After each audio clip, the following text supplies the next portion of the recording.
Welcome to Big Belly Racing. I hope you enjoy the video. What's going on today, YouTubers? Thank you for coming to Big Belly Racing's channel today. We're getting ready to make another little run to town. That's the way it is when you live out in the country. You know, it's always something. But anyway, got to make a little run to town. And when we get back, I got a new 60-tooth rear sprocket for the Coleman CT200U-EX. It originally comes with a 50 on it tooth, and with the torque converter I just felt that, you know, it could use a little more, and we found a good deal on some 70s, and it was cheap, and they're really heavy, but it was something we could try and see what it act like. And we put the 70 on there, and tremendous. Bike runs great, really does, runs really good, but it's got too much low end now for trail riding. It's really hard unless I'm sitting on it to keep the front end down. But once it gets going, you know, it's fine. But you're not going to be doing that out in the trail, and that's what that bike is made for. You know, we've pretty much customized it to trail ride. So anyway, when we get back, we'll be doing the video of changing the rear sprocket. So if anybody, you know, has not seen that and wants to see that, we're going to do it, and I'll try to do the best step-by-step kind of thing I can do and make it as short as possible. So anyway, let's get this show on the road, and we'll see you in a minute. What's going on today, YouTubers? What we got going on today is we got our Coleman CT200U-EX that we're pretty much done everything we're going to do. We've went with the Predator motor. It has the Stage 1 Go Power Sports kit on it. And I did a custom install where you can put a cheap muffler on it to quieten it down for your neighborhoods. It's running a 30 series torque converter. That's really about it. And what we did, the torque converter seems to kill the mid and high range. So I come across these 70-tooth gears really cheap. So I bought a couple of them. I mean, they're heavy as I don't know what. But what I have now is a 60-tooth. Originally they come with a 50, and I thought it was too low for the size of the tire. So like I said, I come across those, which that makes it run really good. I mean, it's got mid-range, top end. I mean, you know, we've done video on it over 45 mile an hour with the torque converter. But it's just too much because my better half likes to ride every now and then. We go out and take a little ride, so we got to calm it down some for it anyway. So I got the 60 tooth. We're going to be installing it on here, which as you can see is a big difference. So, and I'm going to show you step by step what we have to do to get it done. And that way, if you ever want to change the gear on yours or you thought about it, you can look at my video and already know what the outcome is. The great big one is too much. 60 is probably going to be the perfect gear for this. So, well, let's get started here. First thing we got to do here is get some way to lift the rear end up. So I'm going to put this regular old bottle jack. Now you can use anything. You just got to figure out some way to support the rear tire. I think I might put a strap on the front just to be safe. That should hold us. Alright, that side is a 17. And the other side looks to be a 3/4. I believe it is. Or 19, whichever they are. That is the only two that is really the same size that goes from metric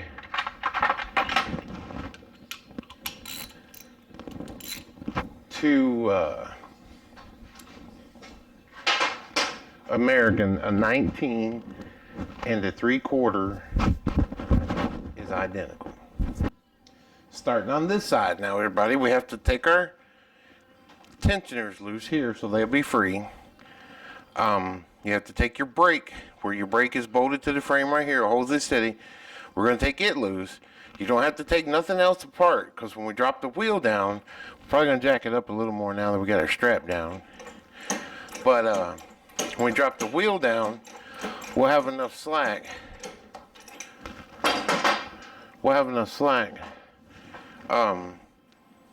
To drop the drum out without taking the rest of it off, which is a lot easier. So that's the way you want to do it. So let me do a little zip in here.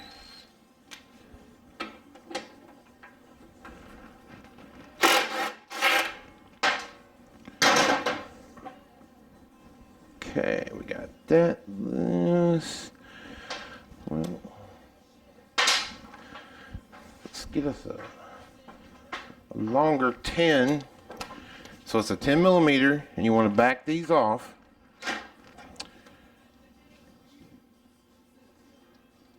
Huh. Oh, there we go. They don't have to come all the way back, but back them up a little bit. All right. Now we're going to take you over to the other side. All right. Now we're on to this side. We've already loosened our 10 millimeter. Sorry about that. 10 millimeter. We're getting ready to take off our 3/4. I'm going to see if the old impact can do it, because it's only a 1/4 inch impact, but it's really a pretty good deal. I highly recommend it from Harbor Freight. One of the better things that they sell us. I guess I need to go ahead and take this chain off. Let me hold on. All right, now let's look for one of our master links. This chain actually has two, because when I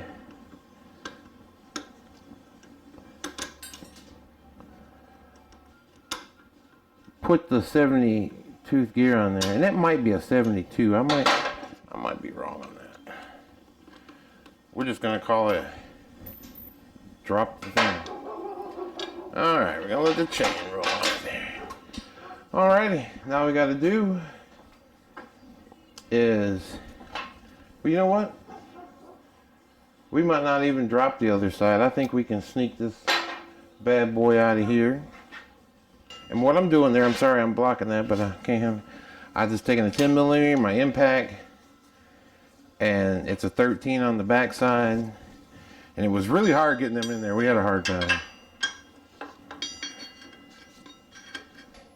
So now what I'm hoping to do is to be able to drop that axle back enough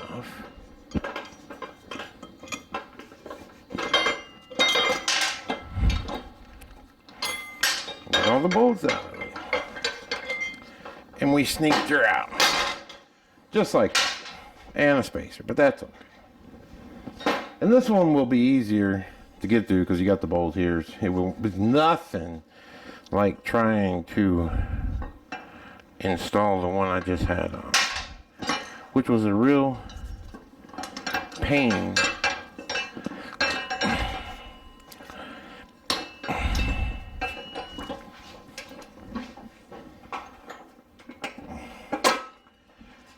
There you go, and that's what I did. I put the spacer back in. I just slid the gear on because I don't really care, because I'm going to get it on the holes here. And then we'll repeat the process, put it back together. We're going to have to cut the chain due to the size. So, but we're getting there. This is not very bad at all. If anybody thinks they might want to try to do a gear change, I'm more, you know, it's a good deal. It makes a big difference for not a whole lot of money. So I don't know what's all falling. Did one fall out? No. Okay, I was gonna say, what am I losing my mind?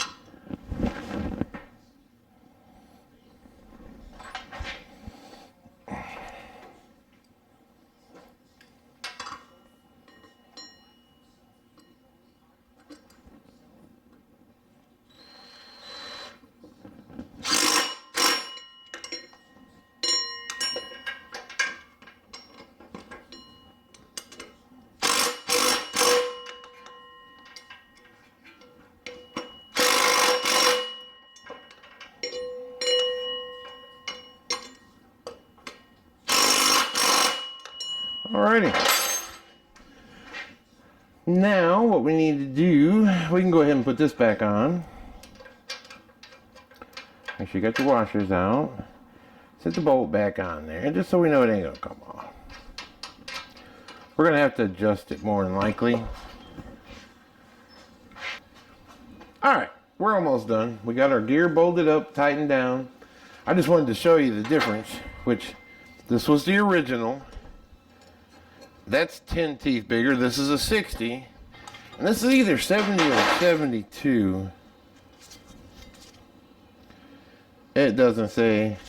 And then you can see the difference from there to there. I just wanted to show you the different gear sizes and difference. So what we have to do now is we're going to have to shorten up the chain. And like I said, this one has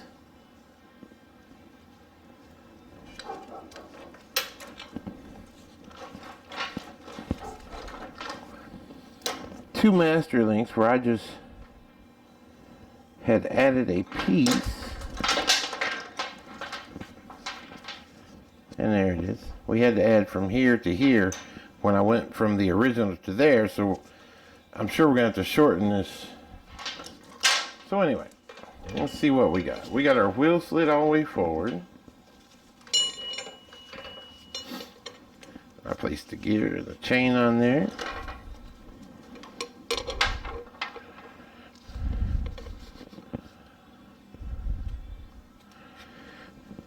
And we need to be about right there.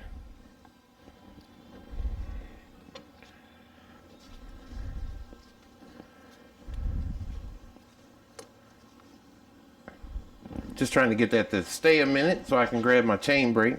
If anybody out there is still grinding off the chain, you know, the old school is to grind off the pin and then screwdriver, beat it apart.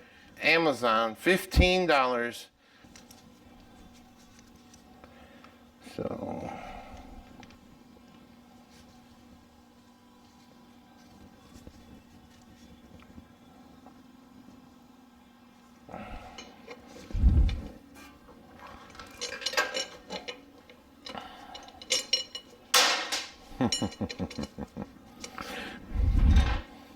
and we do this because we love it. And there we are.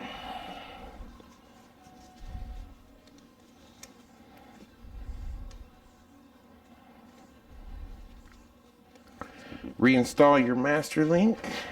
When you put the clips on, always put them to where the open part is towards the back.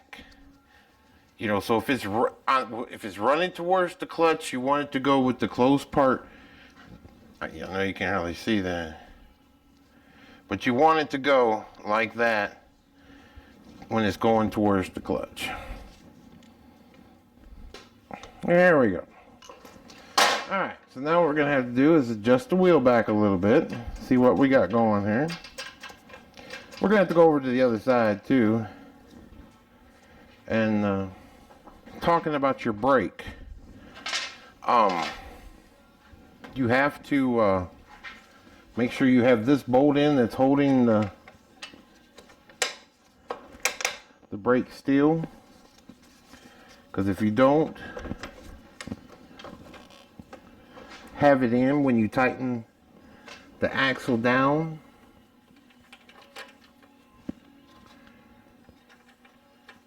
then you can't, it won't be lined up and you won't be able to turn it. Once the axle's tight, you can no longer turn the brake drum. So you just want to snug it down by finger. As far as rear end, over there, I'm about right there, I think.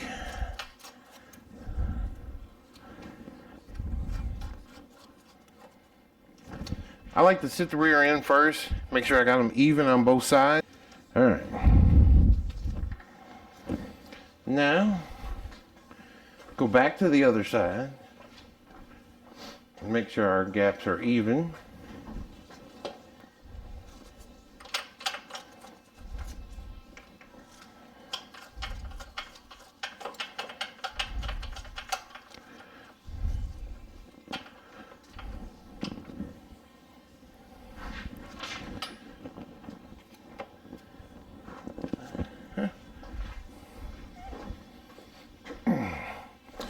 You just want to make sure that they're even. I might go a little bit overboard.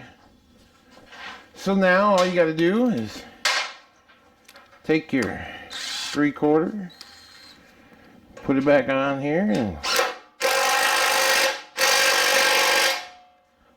I always like to, especially if I had a 3/8 drive, I wouldn't worry about it. But where I don't, I like to make sure. And then all you got to do is snug up your little adjuster bolts. Just like that.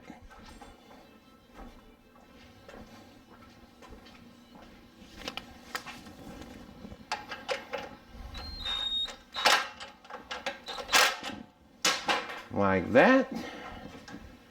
And we have to tighten up your brake drum bolt, which is a 13.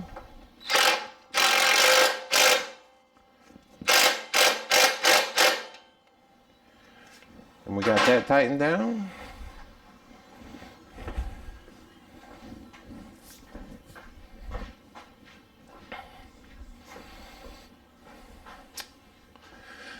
And that pretty much does it. Not a real hard job.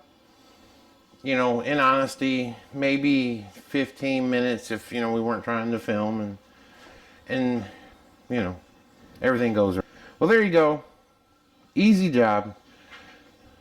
Definitely a performance upgrade, especially if you're running, if you're still running the jack shaft, if you're still running the jack shaft system instead of the torque converter. It will still benefit you, but not in the ways that it does if you run a torque converter. If everybody's put a torque converter on, they know that, you know, that's got a lot of takeoff, but then mid-range and high-end just like, what? But anyway, try this out. I'm sure this is going to be what we like on it. Like I said, we've done 2 others. This is kind of in the middle. And say thank you for watching. Please subscribe, like, share the video with your friends, and we'll see you soon from Big Belly Garage, home of Big Belly Racing. Thank you very much. Thanks for watching. Please like, subscribe, and have a great day.